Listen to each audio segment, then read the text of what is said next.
जवाहर नवोदय विद्यालयाचे फॉर्म भरण्याची शेवटची तारीख ही संपलेली आहे व आता जे विद्यार्थ्यांनी फॉर्म भरले आहेत त्यांच्यासाठी त्या फॉर्म मध्ये दुरुस्ती करण्यासाठी शेवटची तारीख आलेली आहे 30 ऑगस्ट 2025. तर या फॉर्म मध्ये आपण ज्या काही दुरुस्ती करायच्या आहेत त्या खालीलप्रमाणे आहेत.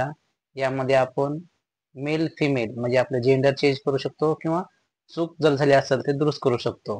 कॅटेगरी आरक्षणाची कॅटेगरी SC ST OBC जे असेल ते आपण दुरुस्त करू शकतो. तसेच अर्बन किंवा रुरल हे ऑप्शन जर चुकलं असेल तर दुरुस्त करू शकतो. डिसॅबिलिटी म्हणजे अपंगाचं काही ऑप्शन असेल आणि आपण ते टाकलं नसेल किंवा त्यात काही चूक असेल तर दुरुस्त करू शकतो. आणि मीडियम ऑफ एक्झामिनेशन म्हणजे परीक्षा ही कुठल्या भाषेमध्ये द्यायची आपल्याला. समजा आपल्याला मराठी भाषेमध्ये द्यायची होती पण आपण चुकून इंग्लिश मध्ये केली असेल तर अशा पद्धतीने आपण या ठिकाणी दुरुस्ती करू शकतो. तर ही दुरुस्ती फक्त 30 तारखेच्या आत करायची आहे.